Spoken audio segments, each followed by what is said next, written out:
Buenas tardes, gracias por acompañarnos a esta conferencia, a esta charla que vamos a tener con Isabel Castells, que ella es profesora de literatura en La Laguna. Y bueno, pues como nos une amistad, nos ha hecho el favor de venir desde las islas para estar hoy con nosotros. Ella es una gran especialista en la pintora que vamos a ver hoy, Remedios Varo, sobre todo en la parte creadora literaria que ha tenido esta autora. Os voy a dar una pequeña pincelada de Isabel y bueno, luego vamos a mantener una charla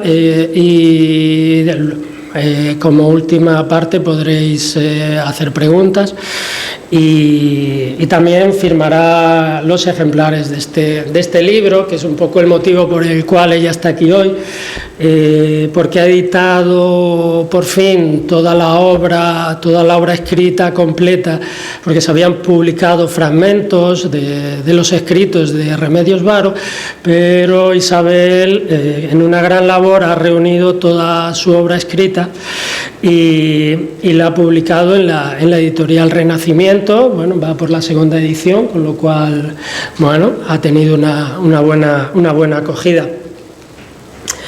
Isabel Castells es doctora por la Universidad de La Laguna con la tesis Cervantes y la novela española contemporánea. Otro día tienes que venir a hablar del Quijote, es su gran especialidad, o sea que hace un poquito a todo.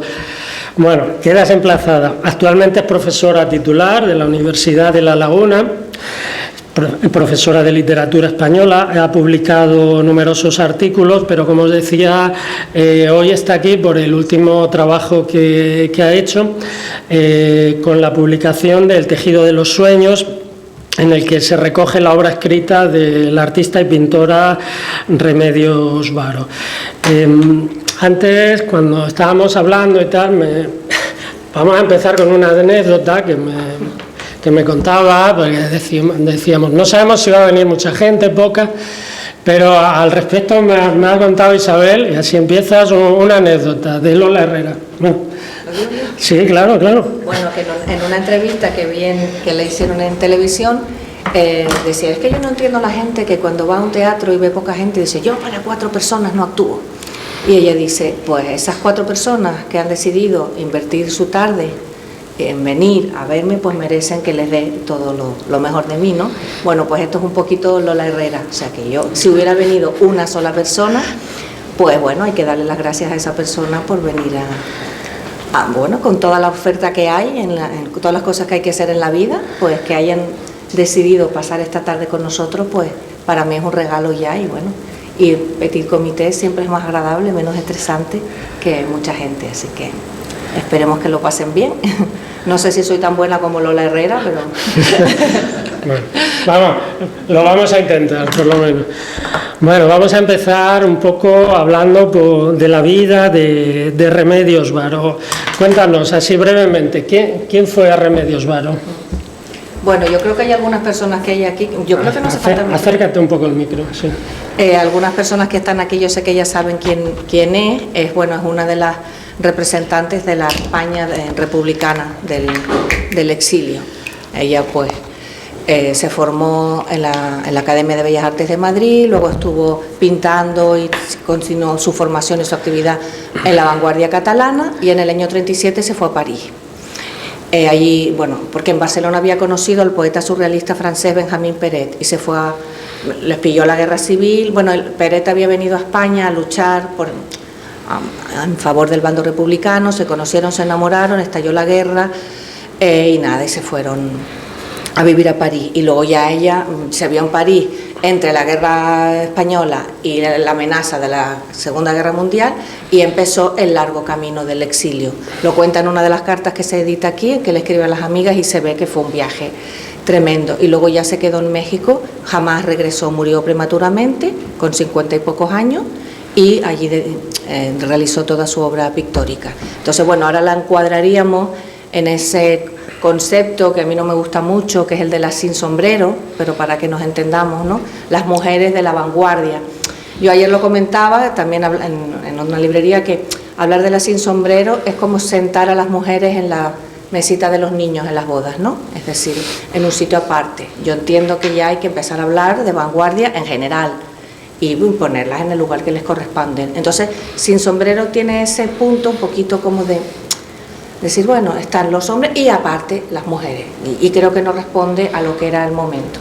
Pero para que nos entendamos, cronológicamente y por el estilo de su obra, encajaría en esa definición de las mujeres modernas, que se rebelaron contra la tradición, contra el arte realista, contra las convenciones, y bueno, ejercieron este tipo de vida y de creatividad en total libertad, y les pilló la guerra. Y entonces pues cada uno le fue como le fue. Unas murieron, otras derivaron hacia la religión, otras dejaron de pintar, otras se exiliaron, y bueno, pues Remedios fue de las que se exilió. Entonces estaría un poco en ese panorama. Y luego ya en México pues se integró completamente en la familia de los republicanos españoles, en la que estaba Luis Buñuel, Max Sau, y también exiliados pues de otras partes del mundo como Leonora Carrington, Günter Guerso, César Moro, y bueno, entonces ella siempre estuvo trabajando y viviendo una aventura colectiva en Madrid, en Barcelona, en París, en México, y bueno, es una mujer muy interesante, muy valiente, muy libre, y a la que da gusto trabajar y conocer. Ella muy joven entra en la Academia de Pintura de San Fernando, ¿no? Es de las primeras mujeres que entra, ¿no? Sí. Que entra en la academia, ¿no? O sea que ella sí tiene, como las otras compañeras de generación que has dicho, va abriendo camino, ¿no? Podemos decir, ¿no? Sí. Y en esos años, hablamos de los años 20 en Madrid, se relaciona también con la vanguardia, con la generación del 27, ¿no? Con Dalí, con Buñuel, ¿no? Bueno, con Buñuel más bien fue en México. Con Lorca, ¿no? Sí, pero a mí no me consta que los conociera. Uh-huh. Pero sí estuvo por esos años, por ahí. Uh-huh. Sí, es fácil de imaginar, ¿no? En Madrid, que ya participaba bastante en la vida cultural, ¿no? Que los conociese, ¿no? y que compartiese, ¿no? Tertulias con ellos, ¿no? Sobre todo, ¿no? En los años 30, ¿no? Es un periodo muy agitado de la vida española, con la República, la Guerra Civil, ¿no? Ella, ahí también su vida, ¿no? Es una vorágine, ¿no? Sí. Todo lo que la ocurre, ¿no? Sí. Y después era una mujer muy libre, muy amiga de sus amigos. Ella tenía sus compañeros sentimentales, pues casi siempre, en su mayoría se dedicaban también a la pintura. Entonces, primero se casó con Gerardo Lizárraga, con el que empezó a pintar y hacer. También tuvo una relación sentimental con Esteban Francés, todos estos pintores importantísimos en el momento. Luego conoció y se enamoró de Benjamín Peret, y lo bonito que tuvo es que con todos ellos mantuvo una amistad toda su vida. Hay una anécdota muy bonita, que ella estaba ya en París, casada con Benjamín Peret, y ve en un documental sobre un campo de concentración, en una de las colas, a su ex marido Gerardo Lizárraga, y sale del cine y se pone como una loca a buscarlo hasta que lo encontró, lo sacó de allí, y luego él se fue con ella a México y mantuvieron una amistad toda la vida. Entonces estamos hablando de una persona muy creativa, pero muy solidaria con la gente a la que quería, muy libre, que pues encadenaba una relación amorosa con otra sin ningún problema, y bueno, un espíritu libre, pero a la vez muy generoso, ¿no? Y siempre rodeada de un círculo de pintores, escritores, en este ambiente de efervescencia colectiva pues tan bonito que se daba en la época del surrealismo y de las vanguardias. Una curiosidad es que hasta el final de su vida ella no consigue vivir de la pintura. Antes, ¿no? Hace carteles publicitarios, me ha parecido leer que para Bayer, por ejemplo, ¿no? Hace decorados para teatro, ¿no? Hace un poquito de todo, pero la pintura, claro, también muere joven, ¿no? Pero no tiene, ¿no?, la oportunidad de vivir de la pintura, ¿no? Es que ella empezó a pintar aquí en España, pero es que luego se va a París. Ella participó de las principales exposiciones del surrealismo, y aprovecho para decir una de las cosas que para mí es fundamental y siempre lo repito como un mantra porque creo que es importante recordarlo. En el surrealismo había muchísimas mujeres trabajando activamente. Otra cosa es que en los libros, por razones que a mí se me ocultan, no se recoge a esas mujeres, pero si nosotros vamos a las fuentes primarias, a las revistas, a los catálogos de las exposiciones, no las encontramos. Y Remedios participó desde el principio en París en las exposiciones surrealistas. Hubo una en Tenerife y también participó, y por supuesto en todas las exposiciones que se hicieron en México. Pero claro, ella estaba empezando como tanta gente en París, pero luego se tuvieron que emigrar, fueron a México, empezaron de cero. Allí nadie los conocía.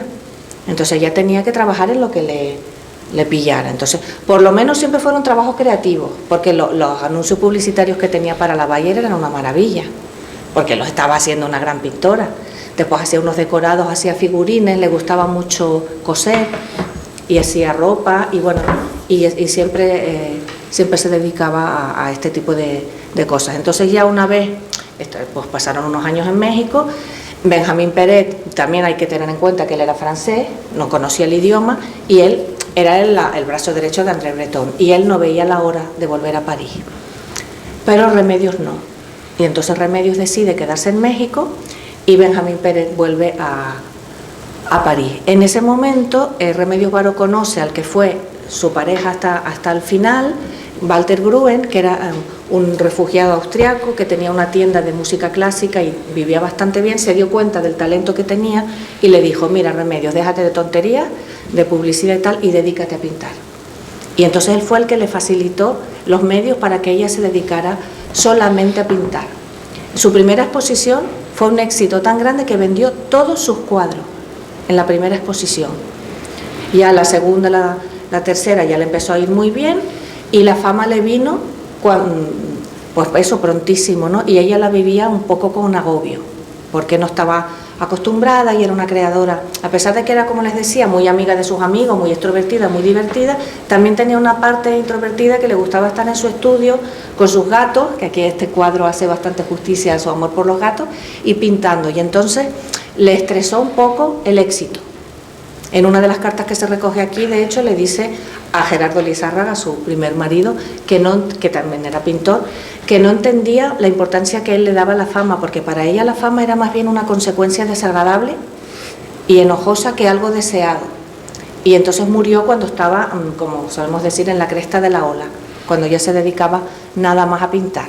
Y fue gracias a la generosidad y a la visión que tuvo su pareja, que luego, después de que ella murió, se dedicó a recoger su obra, porque es que además Remedios era una creadora nata. A ella lo que le interesaba era crear, y cuando terminaba un cuadro empezaba otro y le daba igual. Algunos no los firmaba, se los regalaba a los amigos, y entonces cuando ella murió, su pareja tuvo que ir buscando uno por uno los cuadros, comprándolos y recopilando la obra, ¿no? Entonces también es muy bonita esta historia, y a mí me gusta contarla porque era un acto de amor maravilloso. Cuando ella muere, él se dedica a recopilar todo eso. Luego la siguiente esposa del viudo de Remedios Varo, Alejandra, también era amiga de Remedios, y él y Walter Gruen y Alejandra se dedicaron a lo mismo, incluso la hija de ellos también. Entonces en esa familia, que fue cuando yo los conocí, todo giraba alrededor de la obra de Remedios Varo, y era algo muy, muy bonito, muy generoso, ¿no? Ellos se dedicaron a eso. Y bueno, y en medio de esto, pues caí yo por ahí, por México, que soy un poco kamikaze. Tenía una beca que estaba estudiando el surrealismo y me había leído la biografía de Remedios Varo de Janet Kaplan, muy completa. Y ella contaba que al morir, debajo de la cama había aparecido una caja con unos escritos y que se habían publicado aisladamente. Y yo 10 días antes de volverme para España, porque en la biografía ponía el nombre de la tienda de música, la calle donde vivía este hombre. Claro, México DF es enorme, yo jamás lo hubiera encontrado si ella no hubiera dado esos datos. Me planté en la tienda, por supuesto no tenía editorial ni tenía nada, y digo, hola, que soy una investigadora española, tenía 25 años yo, y quiero editar los textos de Remedios Varo. Y él dijo, vale, ven esta noche a cenar a mi casa. Primera sorpresa. De repente voy a cenar, me reciben en un salón con uno de mis cuadros favoritos de Remedios Varo, porque había habido una exposición en el año 86, cuando nosotros estábamos estudiando, maravillosa, en el Banco Exterior de España, en la Fundación Banco Exterior, donde yo me había enamorado de la obra de ella. Y nada, ahí cenamos, lo pasamos muy bien, y me dicen, toma, y me da los originales. Él los había encuadernado, tal, pero los originales. Y había libretas, tal. Y dice, fotocópialos y me los traes mañana. Y yo de repente salgo de aquella casa en el Distrito Federal con los originales de Remedios Varo. Claro, yo siempre iba en transporte público, digo, que hay que coger un taxi, que me roban el bolso y me muero. Pues nada, llegué a casa, lo fotocopié y al día siguiente volví. Y le digo, Walter, ¿tú estás loco? ¿Cómo me diste los textos? Dice, porque te vi cara de buena persona. Digo, bueno, como soy buena persona volví, se los devolví. Y bueno, a partir de ahí empezó el periplo. La primera editorial que encontré fue un desastre, de la Universidad de Tlaxcala. Me hicieron una edición horrible, tenía erratas ya en el propio título, horrible. Y entonces yo, por esas alturas yo ya me había hecho muy amiga del viudo de Walter, ¿no? Y entonces él, para que vean un poco también su generosidad, ¿no?, con su dinero financió una edición en México, en la editorial Era, muy bonita, que fue la primera, la del año 97. Y nada, pues a partir de ahí ya siguió la amistad. La hija de ellos, de Bruen, y de su segunda mujer, Isabel, iba a heredar los derechos de Remedios Varo y murió en un accidente de coche con 29 años. Y entonces ya los padres, ellos dos se dedicaron a ver qué hacían con ese legado. Entonces los cuadros en su mayoría están en el Museo de Arte Moderno de México, y luego los derechos de reproducción y tal los heredó la hija de unos amigos íntimos de ellos. Y esta hija, dirá mi madre, qué rollo, pero estoy llegando aquí, no estoy perdida. Esta chica, la hija de esta familia, me contactó a través de su hijo por Facebook, porque quería un poco saldar la injusticia histórica de que Remedios no se la conociera en España, en su país natal, sino solamente en México. Y como habíamos coincidido en México y sabía que Walter y yo nos adorábamos, dijo, quiero que lo hagas tú. Y entonces digo, vale. Y entonces ya empezó, que aquí ya fue un poquito más fácil, aquí buscar la editorial. Entonces yo me empeñé en que fuera Renacimiento, porque como saben tiene esta línea de recuperación del exilio español, y pues aquí estamos presentando este libro. Entonces, entre la primera edición del 97 y la de ahora, pues han aparecido 3 cartas inéditas que se reproducen aquí, que no están en la edición del 97, y bueno, yo también aproveché para revisar un poquito todo lo que se ha escrito sobre Remedios Varo, para verla yo también con otros ojos. Entonces no es más de lo mismo, no es la misma edición de México, hay algunas cosas que sí, que las sigo pensando igual, y otras que no, entonces intenté escribirlo de otra manera, pero respetando las ideas principales, intentando no caer en esa cosa tan pedante de la autocita, ¿no?, de todo el día remitir, pero tampoco cometer el fraude de poner algo que yo ya había puesto en su momento como si fuera nuevo. Entonces en ese equilibrio intenté hacer la introducción, y esta es la edición que estamos presentando ahora. Enséñanos algunos cuadros que has traído preparados de la obra de Remedios Varo.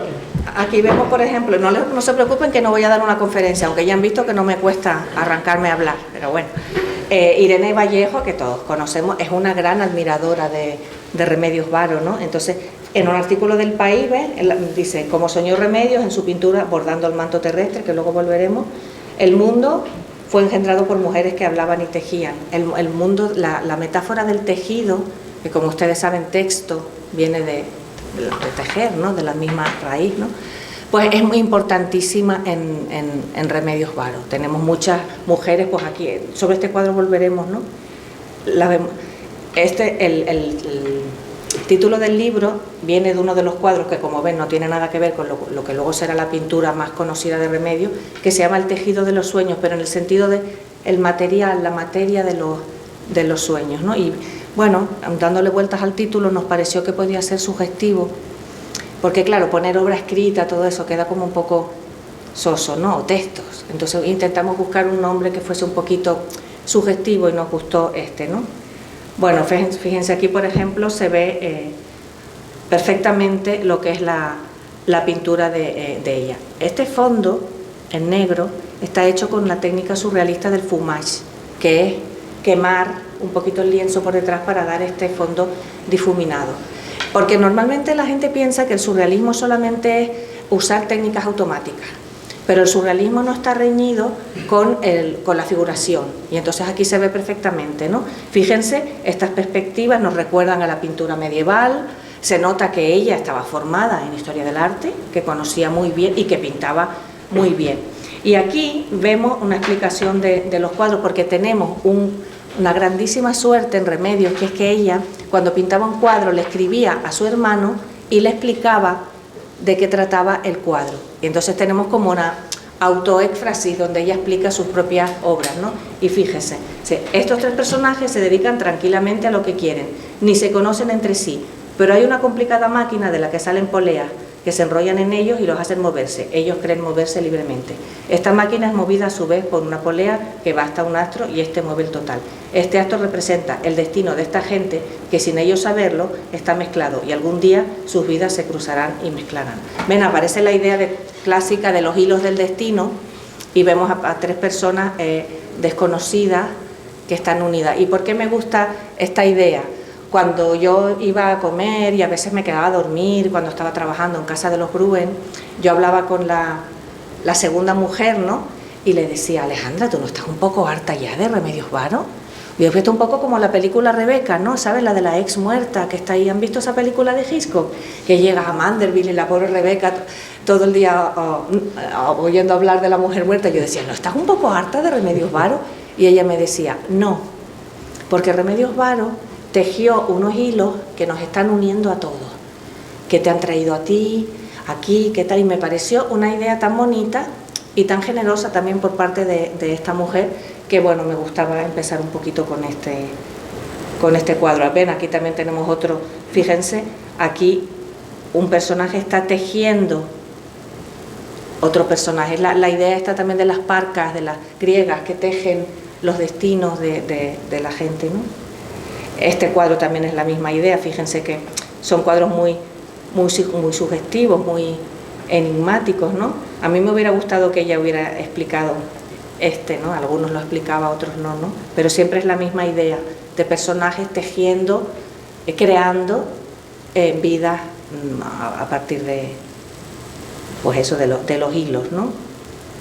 Bueno, este cuadro representa mucho a Remedios, ¿no?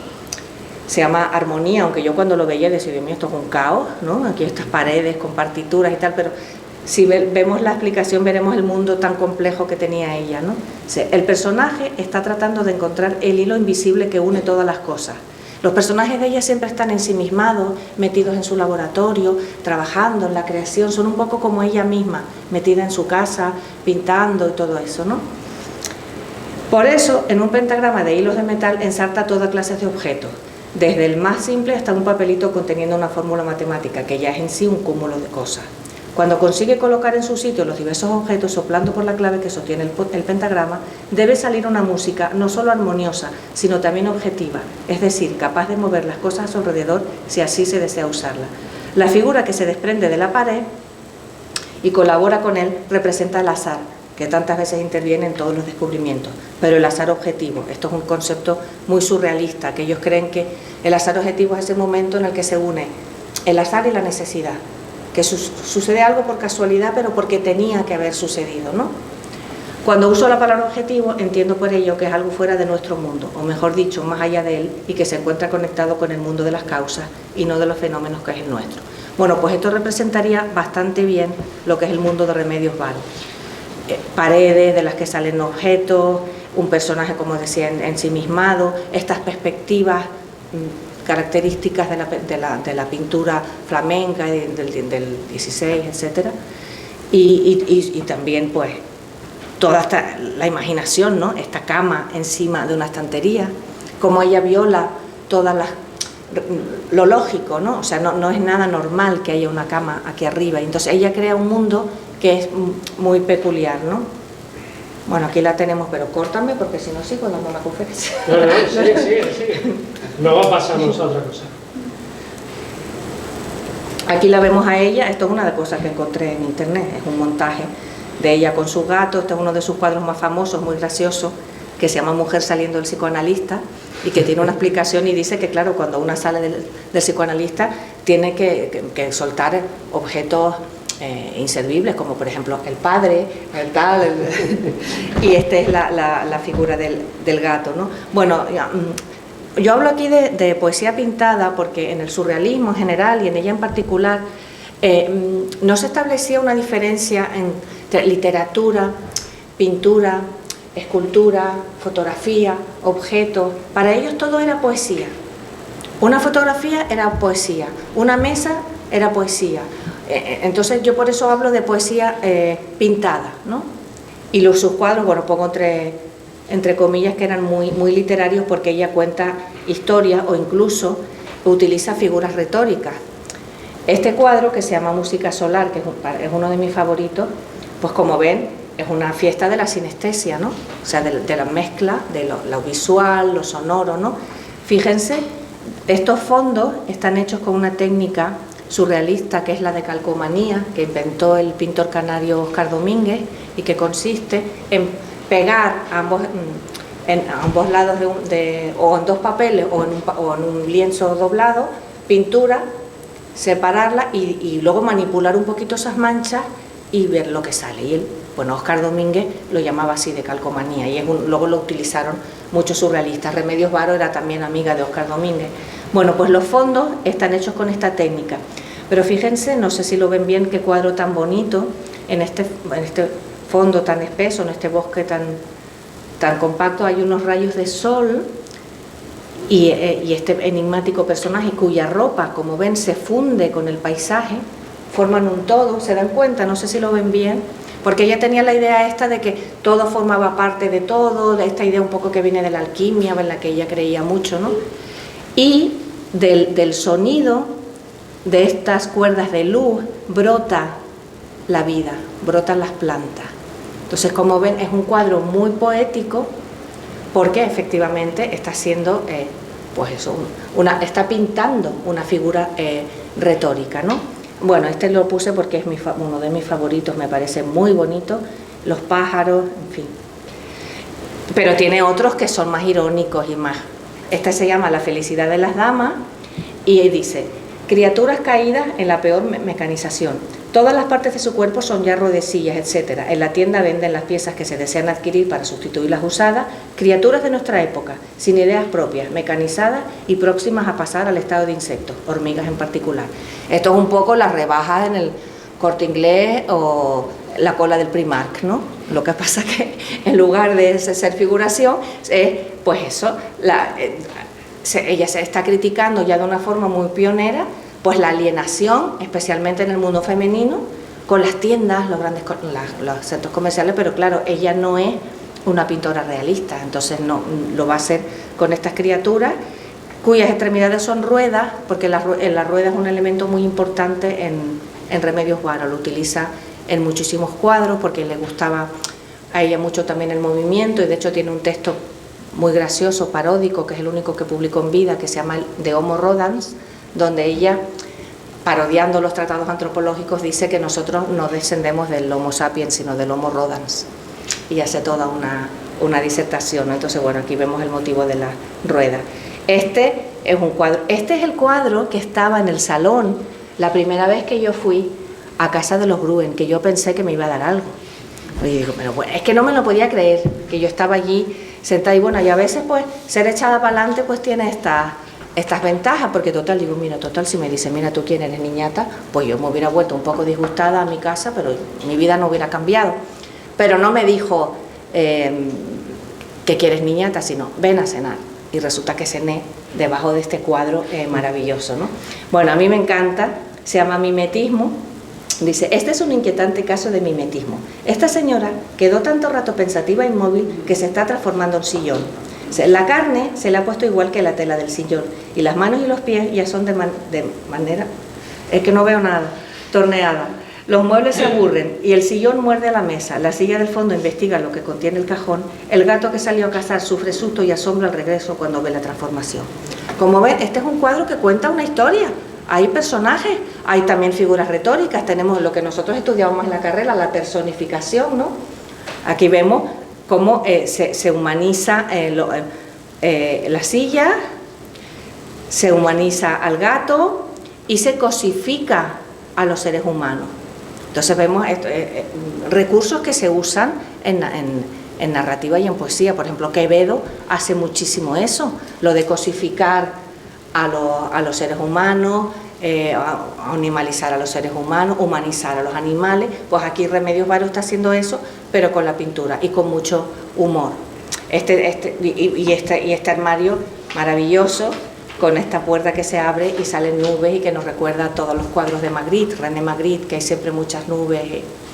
Y bueno, como ven, es un cuadro narrativo. Eso ha ido también en contra de ella, porque hay gente que consideraba que a estas alturas, en 1960, ya teníamos que estar más en la abstracción y no contando historias de gatos y que se aburren. Pero bueno, ella iba a su mundo y tenía, en fin, su propia imaginación y se dejaba llevar y bueno, hacía cuadros tan divertidos y tan bonitos como este. Para este sí que me voy a tener que poner las gafas, porque esto no lo... fíjense, es que este requiere su atención. Se llama Modisto para señora, dice. Esto es el salón de un modisto para señora. Un modelo es para viaje, muy práctico en forma de barco por detrás. Al llegar ante una extensión de agua se deja caer de espaldas. Detrás de la cabeza está el timón que se maneja tirando de las cintas que van hasta el pecho y de las que cuelga una brújula. Todo ello sirve también de adorno. En tierra firme rueda y las solapas sirven de pequeñas velas, así como el bastón en el que hay una vela enrollada que se despliega. Yo desde luego si encontrara este modelo me lo compraría. Yo que vivo en Tenerife me vendría muy bien, ¿no? El modelo sentado es para ir a esos cocktail party en donde no cabe un alfiler y no sabe uno ni dónde poner su vaso ni menos sentarse. Yo también me llevaría a los carnavales de Tenerife donde no sabe uno dónde dejar el vaso, ¿no? Está muy bien. El tejido de la echarpe es de una sustancia milagrosa que se endurece a voluntad y sirve de asiento. El modelo de la derecha es para viuda. Ya vamos a ver qué tipo de viuda. Es de un tejido efervescente como el champán. Tiene un bolsillito para llevar el frasco de veneno. Termina en una cola de reptil muy favorecedora. El sastre tiene la cara dibujada en forma de tijeras. Su sombra es tan rebelde que hay que sujetarla al techo con un alfiler. No se ve muy bien, pero que hay un alfiler pintado para que vean el nivel de detalle de la pintura de ella. Y esto nos viene muy práctico porque se lo explicaba el hermano, porque probablemente no nos hubiéramos dado cuenta de lo del alfiler, ¿no? La clienta que contempla los modelos se despliega en 2 personas más, porque no sabe cuál de los 3 modelos elegir, y las repeticiones de ella a cada lado y algo transparente representan la duda en la que se encuentra. Se dan cuenta que ella está pintando literatura, porque ella está haciendo lo que nosotros llamaríamos un monólogo interior, lo está pintando. Y la mujer está desdoblada, no sé qué comprarme, y ella este desdoblamiento pues lo pinta con estas 2 imágenes. Bueno, pues a cosas como estas me refiero cuando hablo de cuadros literarios, que nos cuentan historias, ¿no? Bueno, este también me encanta. Bueno, me encantan todos, dirán, pero si te gustan todos, claro, ¿no? Este está muy bien, se llama locomoción capilar. Sí. Estos señores son unos detectives bien disfrazados para pasar desapercibidos. Las barbas les sirven también de medio de locomoción. El hombre que se asoma a la ventana usa su barba para raptar a esa pobre joven asustada que está a la vuelta de la esquina. Aparte del humor, de convertir las barbas en medios de locomoción y todo eso, fíjense que ella está jugando aquí con el espacio pero también con el tiempo. Esto pasa primero y luego esto pasa después. Nosotros lo estamos viendo en el mismo cuadro. Por lo tanto, está contando una historia en movimiento y está utilizando esta esquina con esta doble significación. Y bueno, tiene mucho humor negro y bueno, tiene las nubes estas, bueno, los cuadros se explican solos, ¿no? Tampoco, pero fíjense que esto sería, entre comillas, como Remedios Varo jugando con el género negro. Hay un delito y hay unos detectives que lo resuelven y hay una víctima, pero fíjense qué manera suya tan peculiar, pues con estas barbas móviles, ¿no? Esta locomoción capilar. Y esto ya, y aquí ya termino esta racha, esto fíjense, se llama tríptico. Tenemos la estructura de los relatos tradicionales: planteamiento, nudo, desenlace. Este tríptico, por cierto, está desperdigado por ahí. Esta parte, la tercera parte está en el Museo de Arte Moderno de México y está toda la obra por allí dispersa. Es una pena. Yo tuve la suerte de verlo hace unos veranos en Londres, que se hizo una exposición sobre el surrealismo, digamos, desarrollado fuera de Europa. Y bueno, para mí fue, imagínense, un momentazo ver de repente estos 3 cuadros a la vez expuestos en una pared. Y fíjense, la primera parte se llama Hacia la torre. Las muchachas salen de su casa colmenar para ir al trabajo. Están guardadas por los pájaros para que ninguna se pueda fugar. Tienen la mirada como hipnotizada. Llevan sus agujas de tejer como manubrio, otra vez lo del tejido, ¿no? Solo la muchacha del primer término se resiste a la hipnosis, que va a ser nuestra protagonista, ¿no? Embordando el manto terrestre, que es el que vimos antes, ¿se acuerdan? Con Irene Vallejo. Bajo las órdenes del gran maestro, bordan el manto terrestre. Mares, montañas y seres vivos. Solo la muchacha ha tejido una trampa en la que se la ve junto a su bien amado. La trampa está aquí, no se ve muy bien. Ella ya está tejiendo su libertad, ¿no? Y en la siguiente, la huida, como consecuencia de su trampa, consigue fugarse con su amado y se encaminan en un vehículo especial a través de un desierto hacia una gruta. Pues como ven, es un cuento en 3 partes. Bueno, pues con ejemplos como estos que hay más, ¿no? Es cuando podemos notar que es una pintora, pero que escribe historias, que narra, o que pinta poemas. Bueno, ya. Bueno, no sé qué decir. Bueno, como vemos, la pintura de Remedios Varo es muy valiosa, pero en España es una gran desconocida todavía, ¿no? Es verdad, una pintora con tanto talento, importante. ¿Qué ha pasado? Hombre, vamos a ver, España es un país ingrato en general, con su y que nadie es profeta en su tierra y todo eso, y ella no volvió a España, murió prematuramente. Después, claro, se tiende a poner la fecha de caducidad a los movimientos, entonces también el mundo de la academia decidió que el surrealismo murió en los años 40 y entonces ya todo lo demás tenía que ser abstracción. Ella pinta estos cuadros tan peculiares, tenía un estilo suyo personal y bueno, pues por lo que sea ahora se está empezando a recuperar a estas figuras. Pero también hay que decir que las personas que hemos estudiado el surrealismo nos la hemos encontrado enseguida. Era una persona que siempre estuvo ahí. Pero es que el surrealismo también es el gran desconocido, el surrealismo español. Y bueno, pues ahora se está recuperando poco a poco las figuras del exilio, todavía queda mucho por hacer. Pues Maruja Mayo, por ejemplo, que también es una maravilla, se está empezando a conocer, María Lejárraga, Concha Méndez, o sea, no es Remedios la única que se está empezando a recuperar ahora, ¿no? Y ella, como encima también era pintora, pues si ya su pintura se conocía poco, su escritura todavía menos, ¿no? Bueno, en parte vas a poner un poquito remedio tú con tu libro, ¿no? Desde que se publicó, bueno, han salido reseñas en El País, El Confidencial, a raíz de venir a Toledo, en el diario.es. Bueno, yo creo que también una parte importante del libro que has publicado es iniciar, ¿no?, un proceso de recuperación, pero estaría bien, ¿no?, que se hiciera una gran exposición, ¿no?, de su obra. Sería importante, eso yo creo que daría un poco el empujón definitivo para esa recuperación. Y cambiando un poquito, volviendo a tu libro, que aunque decías antes que bueno, su obra como el surrealismo está un poquito mezclado, ¿no? Pero su parte escrita, ¿qué importancia tiene en sus escritos? Bueno, si ya empezamos a partir de la idea de que estaban en una caja debajo de su cama y apareció cuando ella murió, pues ya que vemos que para ella parecía que se reducían a lo que era la esfera íntima. El único texto que ella publicó en vida, el que los comenté antes, el de Homo Rodans, y es muy gracioso también porque se hizo un esguince o no sé, algún tipo de lesión y tuvo que guardar reposo. Y entonces se aburría y se dedicó a escribir este tratado paródico. Y con los hijos de su primer marido, de Gerardo de Lizárraga, al que les mencioné antes, creó un objeto con huesos de pollo, que luego lo vamos a ver que era el Homo Rodans. Estos son huesos de pollo, para que vean qué creatividad, era una mujer maravillosa, y además que se ponga a jugar con los niños de su ex, y que creen, bueno, pues entonces creo, aquí está el manuscrito del Homo Rodans, y resulta que se lo regaló a no sé qué amigo, y por no sé qué extraño azar, lo ve el presidente de la República Mexicana, y se enamora y lo compra.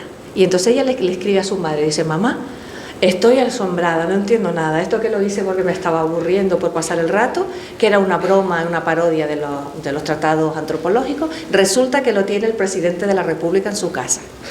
Eso fue lo único que ella publicó en vida, y tuvo, imagínense, por la puerta grande. Todo lo demás, lo que yo recopilé, son cartas a amistades, a personajes que ella se inventaba, o desconocidos que ella buscaba al azar en la guía telefónica y los mandaba a ver si contestaban. Sueños, fragmentos de escritura automática, y fragmentos de relatos y obras de teatro escritas a 4 manos con Leonora Carrington, que era su grandísima amiga, y se lo pasaban muy bien. Y entonces, claro, publicar epistolario está muy bien porque hay una parte detectivesca de identificar quién era esta persona, quién no, y también una parte de comadreo, de esta era la ex de no sé quién y esta era la de tal, y se llevaban bien, pero está muy bien porque te reconstruyen mucho lo que fue, sobre todo la época del exilio, las relaciones que había entre ellos, de amistad y todo eso, ¿no? Pero lo que me costó a mí más fue lo de los sueños. Me costó en el sentido de que tenía mucho pudor, porque yo decía: Dios mío, es que me estoy aquí publicando una cosa muy íntima de una persona que lo tenía guardado, y a veces me daba como la sensación de que estaba violentando ese deseo de privacidad. Y entonces, precisamente por eso, lo traté como si estuviera, bueno, sin el cómo, con la sensación de que estaba manejando oro y de que tenía que hacerlo con mucho cariño. Y entonces, bueno, pues publiqué los sueños, que hay algunos, luego si quieres les leo algunos que son muy bonitos, algunos muy angustiosos, porque ella era muy divertida, pero también tenía una parte muy trágica. Entonces, bueno, pues cómo poner la escritura en su obra global, pues estando ella viva, pues como una cosa episódica y de su esfera particular. Pero yo también a veces tiendo a pensar que nunca sabremos lo que hubiera pasado, porque ella estaba empezando a ser famosa, estaba empezando a pintar y también empezó a escribir. Y a lo mejor hubiera ocurrido como Leonora Carrington, que vivió hasta los 90 y pico años y escribió novelas, memorias, relatos. Pues a lo mejor ella, que ya estaba escribiendo con Leonora, hubiera sido también una grandísima escritora, pero bueno, eso es el modo subjuntivo, hubiese, no sabemos nunca lo que hubiera pasado. Pero yo tiendo a pensar que en su escritura, como estaba en la intimidad, es donde vemos su verdadero yo, sus miedos, sus angustias, porque ella, claro, estaba escribiendo para sí misma, mientras que cuando está pintando, bueno, pues está inventando. Entonces yo le doy, bueno, tampoco, no le voy a dar importancia si soy la que lo dice, si no creo que son importantes, pues nunca me hubiera metido en esa aventura. Pero yo creo que eso, que reflejan su verdadero yo. Sí, el hecho de que no fueran textos para publicar, ¿no? Da la impresión de que sí, una especie de diario íntimo. Afortunadamente no pidió que los quemaran, ¿no? Como Kafka. Sí, exacto. Me ha llamado la atención, ¿no? Lo de que me recordaba el título de Stephen Zweig, Carta a una desconocida. Sí. O sea, que escribía cartas al azar, ahí, a desconocidos. Luego los vamos a leer, hay unas muy divertidas. Ella buscaba en la guía telefónica y él buscaba entre psicólogos, porque ella tenía una parte así pues un poco tenebrosa, y entonces bueno, pues buscaba entre psicólogos. Claro, ahora nosotros como ya no tenemos la guía telefónica ya no nos suena chino, pero se ve que en México la guía telefónica estaba ordenada por profesiones y le escribía a psicólogos, que son muy divertidas las cartas. Sí, bueno, de hecho, pero... bueno, después tenía este texto, es cachondísimo, consejos y recetas. Tiene uno completo que se llama Para provocar sueños eróticos, que ese sí apareció publicado después, o sea, se publicó después de su muerte, pero en un cuadernillo así muy bonito, porque, como les decía, no es que yo haya sido la primera que publicó todo lo de Remedios. Fui la primera que lo recopiló en un solo volumen y añadió cosas inéditas. Pero, por ejemplo, esta receta para provocar sueños eróticos ya se había publicado en una edición muy bonita en un museo de México. Y es un texto genial. Entonces pone que, bueno, pues que hay que embadurnar la cama con miel, pero claro, no lo voy a contar todo para que compren el libro y lo lean, pero es muy gracioso, que hay que ponerse pinzas de la ropa en los pies, hay que embadurnar la cama con miel, hay que ponerse bigotes y sombreros, hay que cambiar la cama de posición, y después de todo eso se tienen sueños eróticos. Y es muy gracioso el texto. Y después tiene otro que lo pongo entre corchetes, que es para soñar que eres rey de Inglaterra, que es muy... Ya como quito yo esto de aquí, bueno, da igual, para soñar que eres rey de Inglaterra, pero porque claro, también como a la hora de editar esos textos se generaban problemas, porque algunos están terminados y otros no. Entonces tú tienes que inventar, porque algunos estaban en cuadernos, perfecto, entonces de una hoja pasabas a otra y tú sabías que ese era el mismo texto, pero había otros que estaban en hojas sueltas y tú tenías que pensar por los temas y tal que podía ser el mismo texto. Luego otras cartas estaban transcritas a máquina por Walter Bruegel. Entonces yo trabajé con esa transcripción. Otras estaban a mano, escritas por ella, con una letra que a veces era muy clara. Porque, ¿ustedes se acuerdan? Bueno, como ya tenemos toda cierta edad, yo creo que sí. Lo del papel calco. Por eso conservamos las cartas, porque ella usaba el papel calco. Pero claro, algunas no se leen bien, algunas no sabemos si las llegó a enviar, si lo que tenemos es el original que nunca mandó, o tenemos la copia, y entonces, bueno, generaba también problemas de transcripción. Bueno, aquí hay unos relatos así muy graciosos, pero luego, bueno, volvemos para atrás. Fíjese, esto es lo del teatro, cuando decíamos que ella había vivido de todo. Fíjense, ella había hecho estos diseños de tocado para el Gran Teatro del Mundo de Calderón, con el dramaturgo también español Álvaro Custodio, ¿no? Cuando hicieron una especie de la barraca lorquiana en México, y era de llevar los clásicos españoles a distintos lugares, y entonces a ella le encargaron, esto es interesantísimo, estos son los personajes alegóricos del Gran Teatro del Mundo, que como ven, ella lo hace un poco al modo de Archimboldo, ¿no? Bueno, pero estábamos buscando las cartas. Mira, aquí tenemos un fragmento de una obra escrita en colaboración con Leonora Carrington, que una investigadora que lo ha estudiado la titula El santo cuerpo grasoso, por eso lo pongo entre corchetes, pero eso nunca se publicó. Y bueno, ya que estamos en Petit Comité, lo tengo que decir, no se publicó y no aparece en este libro porque, por desgracia, los herederos de Leonora Carrington no tienen la generosidad de los herederos de Remedios Varo y no nos permitieron poner la parte de Leonora en este libro, y no íbamos a amputar la obra y poner solo la parte de Remedios, ¿no? Pero entonces la obra es muy divertida, y ven, esta es la letra de Remedios, ¿no? Y hay dibujos, pero bueno, estábamos buscando las cartas. Esta es la carta esta biográfica, que es muy larga, no sé si la vamos a saltar. Esta es la carta a su ex, cuando ella decía lo que yo les comentaba antes, de que no entendía por qué le daba tanta importancia a la fama.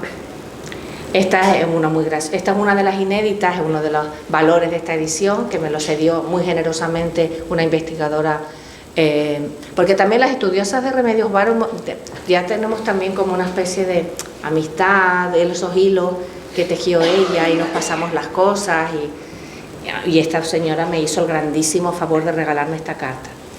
Aquí ven el manuscrito, esta se lee muy bien, pero hay otra que se lee fatal. Y bueno, fíjense, esta carta sí la vamos a leer, que es muy divertida, ¿no?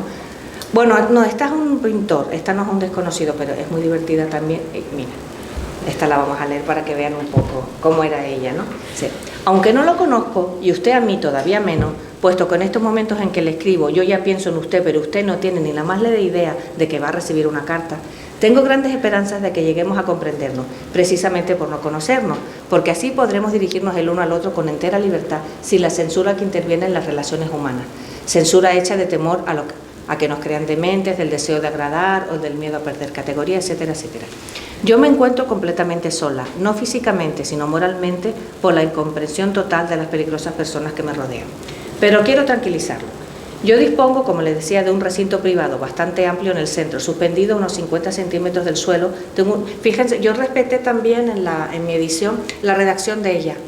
Yo hubiera puntuado de otra manera, pero a no ser que hubiera una errata objetiva de tilde, de tal, yo lo reproduje todo exactamente como lo escribió ella, para respetar un poquito también esa espontaneidad de la que no está escribiendo con la idea de que está escribiendo literatura, todo tiene que estar perfecto, ¿no? Entonces, por eso es un poco difícil de leer, porque ella puntúa también a su manera, ¿no? Bueno, yo dispongo, como les decía, de un recinto privado bastante amplio en el centro, suspendido a unos 50 centímetros del suelo. Tengo un hermoso pedazo de terciopelo morado, estupendamente cardenalicio por las 4 puntas, está atado unas cuantas, bueno, empieza a hablar del río Orinoco, no sé qué, dice, bueno. Le explico todo esto para que usted pueda situarme con la imaginación. Yo a usted lo veo naturalmente con toda claridad. Es alto, robusto y melancólico. Prefiere pasear caminando lentamente. Se envuelve en una capa española de paño negro con vueltas de terciopelo granate y verde y lleva en el bolsillo un reloj de oro que no funciona y que le regaló su padre cuando usted terminó el bachillerato. El reloj fue de su bisabuelo. Abriendo la tapa de atrás hay una oculta flor de Edelweiss que trajo su bisabuela de las montañas de Suiza cuando fueron en viaje de boda. Ese objeto emocionalmente potente lo protege y consuela. El hecho de que quizás viviendo en el mismo sitio que usted vive y llamándose de la misma manera que usted, existe una persona que no es alto, robusto y melancólico, sino pequeño, vivaz y derechado. Bueno, como ven, ella se inventa a su personaje, dice: usted es melancólico, posee una capa española y un reloj de oro de su bisabuelo. Hoy no le escribo más, pero quiero decirle todavía algo. Quítese de la cabeza la idea de que esta carta se la envía a alguno de sus conocidos para mitificarlo. Yo he decidido escribirle después de elegir al azar su nombre en el anuario telefónico, es decir, no completamente al azar, pues busqué expresamente entre los dedicados a su profesión por tener como tengo la convicción de que entre ellos se encuentra con frecuencia personas que sienten y comprenden. Contésteme enseguida. Claro, imagínense la persona al recibir esto, dice, pero ¿y esta loca quién es? ¿No? Pero luego tiene una también muy graciosa a un psicólogo desconocido donde lo invita a una fiesta. Entonces dice, estimado desconocido, ignoro totalmente si es usted un hombre solitario o un padre de familia, si es un tímido introvertido o un alegre extrovertido, pero sea como sea, quizá está aburrido y desea lanzarse intrépidamente en medio de un grupo de personas desconocidas con la esperanza de oír algo que le interese o le distraiga. También el hecho de sentir curiosidad y hasta algo de inquietud es ya un aliciente. Por eso le propongo que venga a pasar el fin de año a la casa número tal de la calle tal.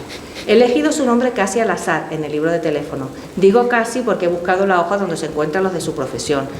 Creo, quizá equivocadamente, que entre ellos hay mayores probabilidades de encontrar a alguien con espíritu amplio y sentido del humor.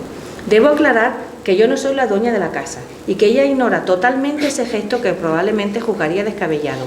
Estoy simplemente invitada a ir allí, así como lo están otro reducido número de personas, de manera que debe presentarse usted antes de hablar por teléfono al número tal y preguntar por la señora Elena. Pretender con firmeza, que ya se han encontrado antes, que es usted amigo de Edward y que estando solitario y deprimido desea usted ir en su casa a pasar el fin de año.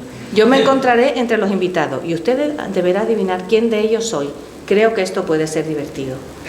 Si es usted un joven de menos de 30 años, es quizá mejor que no haga nada. Es probable que se aburriese. Aun cuando ni yo ni los demás seamos ancianos, no somos tampoco un grupo de jóvenes alocados.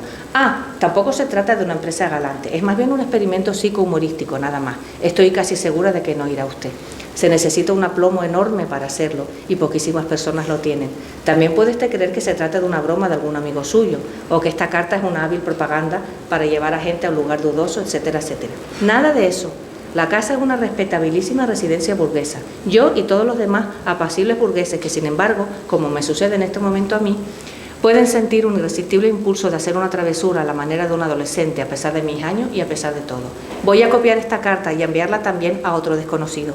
Quizá uno de los dos se presenta. Si vienen los dos, sería algo extraordinario e inaudito.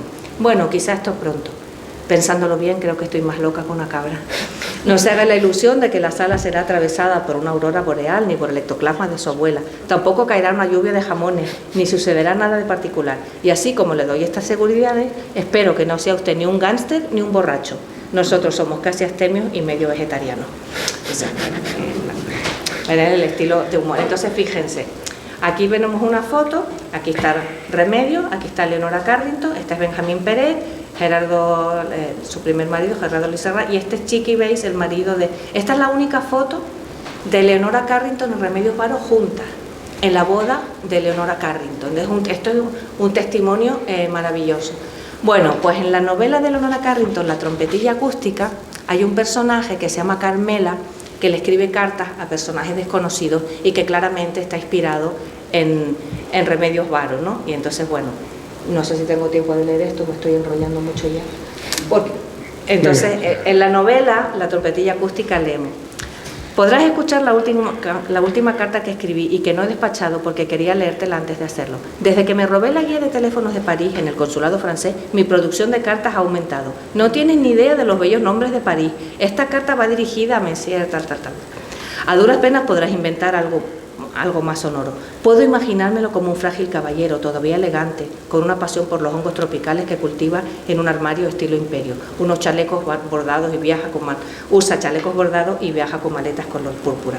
Y luego la amiga le responde: hombre, este nombre es fascinante y tal, pero Carmela, ¿te has parado a pensar que a lo mejor esta persona no existe?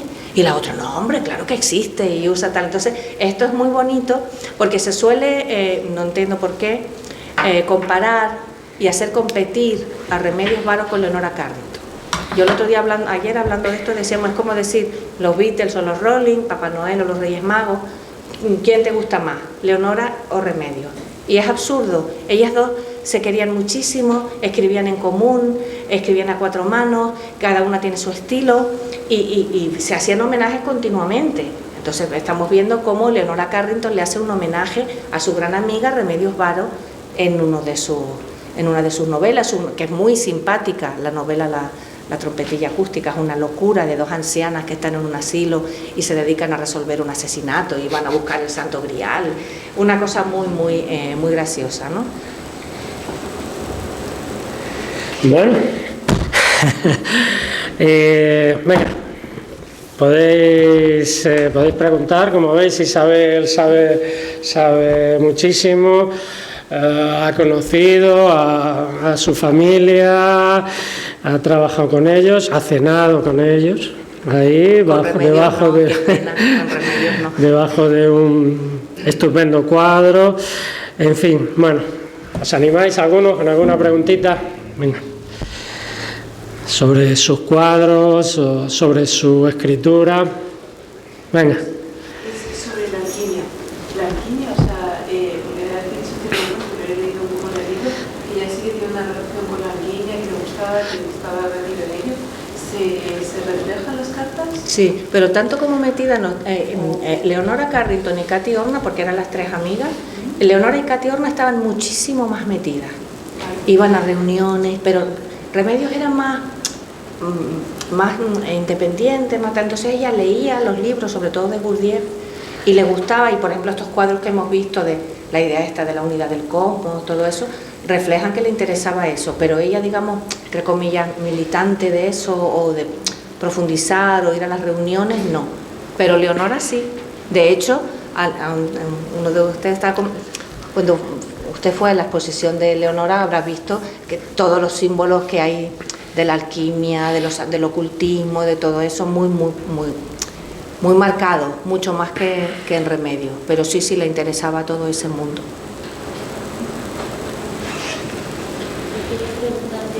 ¿Sabes dónde está enterrada y cómo está enterrada? En el museo en el cementerio de México, del Distrito Federal, y en una tumba medio cutre y que nadie va a cuidar, y que sí, en el cementerio de México.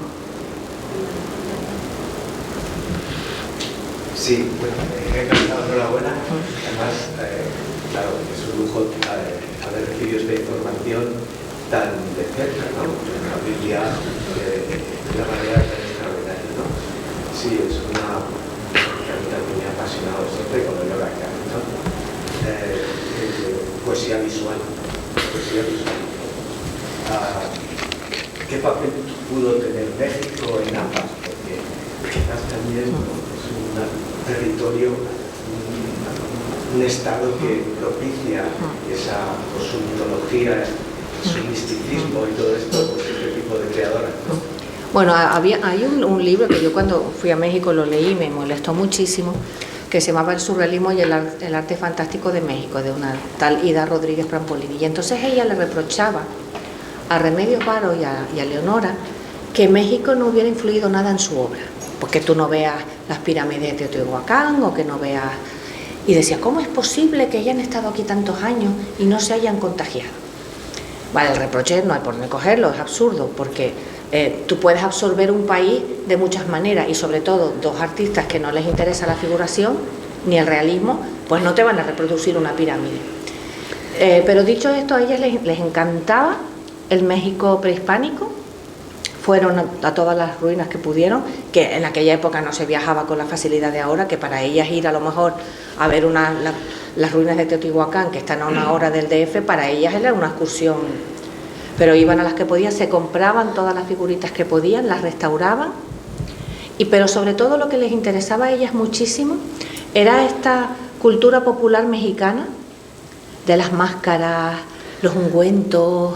Les encantaba ir a los mercados, comprar todo eso, y por ejemplo el texto para provocar sueños eróticos, las recetas, solamente lo puede haber escrito alguien que ha ido a estos mercados de México y ha visto. Yo he estado, y bueno, no sé si tú te acuerdas que yo traía algunos que eran muy cachondos. Tú te comprabas, ibas ahí al mercado de Sonora y había un sobre que era ven dinero.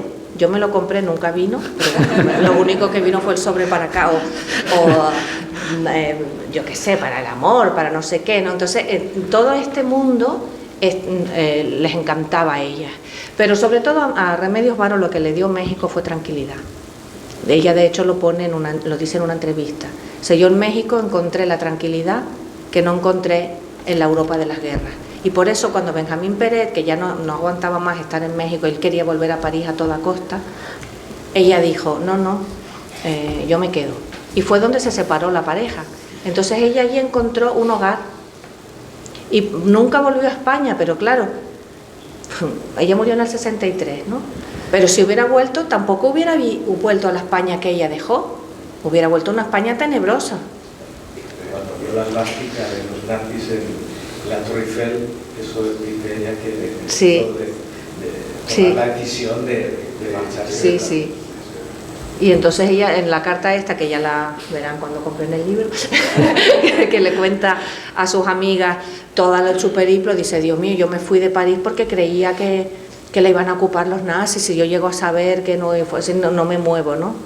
Pero sí, a ella le producía horror la guerra y todo eso. Entonces en México encontró tranquilidad, y hay que decir que ahí está el presidente de aquel momento, Cárdenas, pues fue muy generoso con que se olvida mucho que nosotros hemos emigrado y nos han acogido en países, y el gobierno mexicano fue muy generoso con muchos españoles.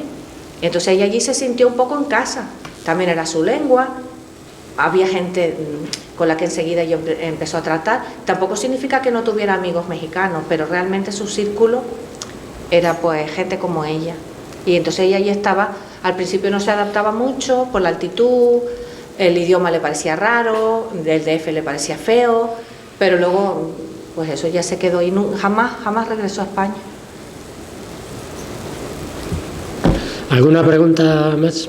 ¿En alguna carta venida a España muestra alguna ignorancia, algo de su niñez? Sí, en esta carta de las hermanas Retortillo, ella a unas amigas del colegio, la carta está sí.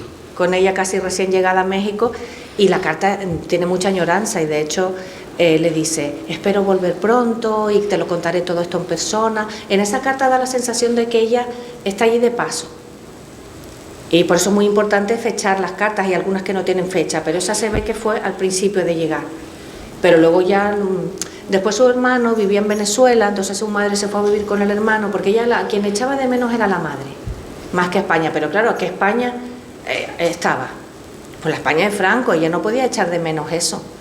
Entonces ella echaba de menos a su familia, pero como su hermano vivía en Venezuela y su madre también, ella fue a Venezuela a ver a la madre y bueno, pues ahí se le quitó un poquito la morriña. Pero España en sí, no, que yo haya leído, pero a lo mejor en su fuero interno sí, claro. ¿Sabes si hay obra de ella en España o no? Sí, en el Reina Sofía hay algunos cuadros, sí. ¿Están expuestos? Sí. Bueno. No de los mejores, digamos, bueno, vamos a ver, ni mejor ni peor, eso depende de los gustos, pero son, digamos, de su época inicial. Los cuadros de la época mexicana son muy difíciles ya de encontrar, están en colecciones privadas, o los que Walter Gruen y Alejandra donaron al Museo de Arte Moderno. Entonces ahora mismo hay una sala permanente en el Museo de Arte Moderno de México donde se reproducen algunos cuadros de ella bastante, y donde están también los textos, donde hay materiales de ella, vestidos, cosas que ella cosió. Entonces digamos que el gran interés de Walter Gruen antes de morir era dejar eso atado y que la obra de Remedios se quedara allí. Entonces ahora eso es un problema porque España está empezando a tener interés por la obra de Remedios, pero el Museo de Arte Moderno no lo va a soltar tan fácil. Bueno, si les convencemos de que estamos descolonizando, quizás, ¿no? Sí. Y podamos hacer algún intercambio, ¿no? Pero es que claro, realmente por justicia tiene que estar allí, porque Sí. ella lo pintó allí, Sí. cuando aquí no se podía hacer nada, cuando aquí mataban a gente como ella. Entonces yo creo que el lugar en el que tiene que estar es ahí, aunque es una pena que no lo recuperemos, pero realmente ese fue el país que la acogió. Sí, donde pinta esas obras, donde las crea, donde probablemente están impregnadas del ambiente mexicano. ¿Con Frida Kahlo tuvo alguna relación? No. De hecho, Frida Kahlo y Diego Rivera despreciaban bastante a los europeos. Decían, ellos vienen aquí a explicarnos lo que es el surrealismo, México es surrealista, y no había feeling. Aparte que Frida Kahlo es sombría, no tiene nada que ver con el mundo de Remedios Varo, es otro estilo. Una pregunta, hablamos de los sueños que decías que tenía sombríos. Sí, los sueños son muy... Bueno, aquí vemos algunos cuadros de ella sobre los dedicados al mundo onírico. Estos son los personajes, esta es la foto también de la boda de Leonardo. Los puse la foto porque son los personajes que aparecen en su sueño. Fíjense, este es un sueño angustioso, ¿no? Que yo encuentro relación con este cuadro, ¿no? Soñaba que estaba dormida, acostada en mi recámara. Fíjese, habla mi recámara y ella empieza ya a hablar en mexicano. En México la habitación la llaman la recámara, ¿no? Y que un ruido fuerte me despertaba. El ruido venía de arriba, del estudio, y era como si arrastrase en un sillón. Pensé que eso quería decir que alguien intentaba entrar desde la terraza y que empujaba el sillón que estaba contra la puerta. Estaba asustada y me pareció prudente hacer comprender a quien fuese que estaba despierta, pero hacérselo comprender sin que se diese cuenta que yo sabía que era él, para que sí pudiera retirar sin mayores males. Me levanté y desde la puerta de la recámara hablé en voz alta hacia arriba. Dirigiéndome al gato, como no, le pregunto, ¿qué jaleo es este, Gordy?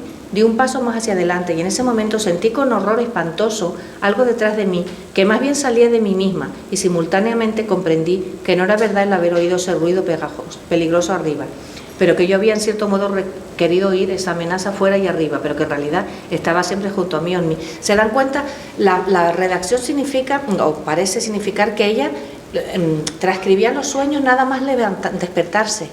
Por eso la redacción tiene repeticiones, no tiene una puntuación, porque era lo que hacían los surrealistas. Ellos, nada más despertarse, anotaban los sueños, ¿no? Para que no se les olvidara ningún detalle.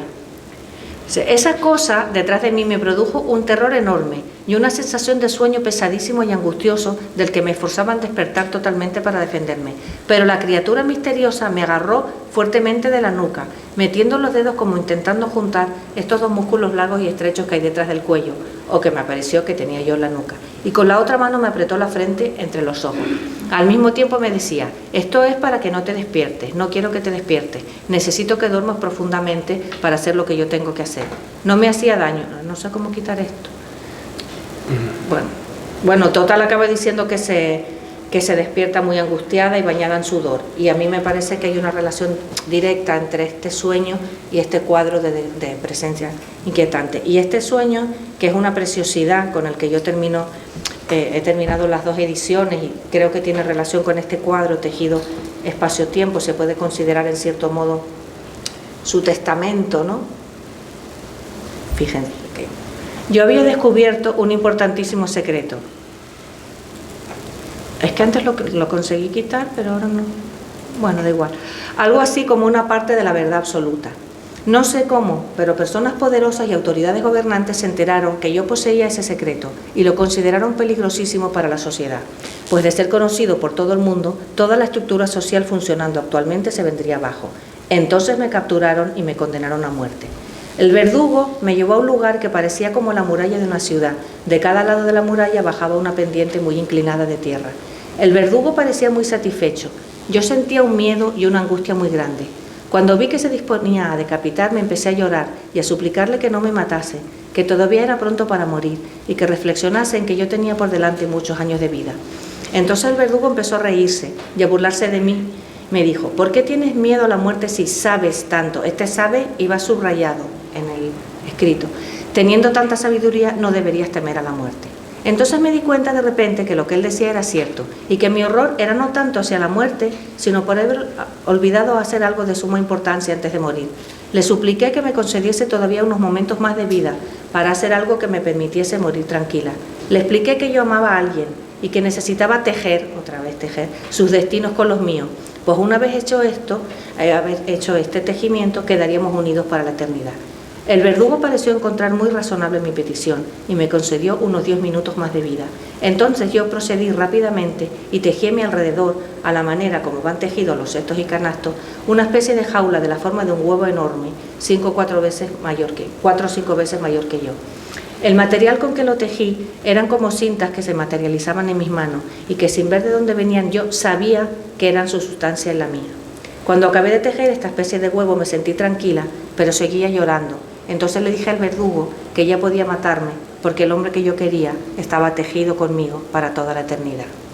Entonces, parece un poquito cursi y tal, pero no me digan que no es una preciosidad este sueño, y que este hombre que estaba tejido con ella era Walter Gruen y dedicó toda su vida a recopilar su obra, ¿no?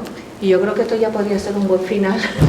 No se me ocurre ninguno mejor, nada más que daros las gracias por acompañarnos esta tarde. Y bueno, pues si queréis que os firme el libro Isabela, los que lo habéis comprado, queréis charlar un poquito con ella, pues nada, gracias. Y bueno, muchas gracias, Isabel, por venir esta tarde a pasar con nosotros.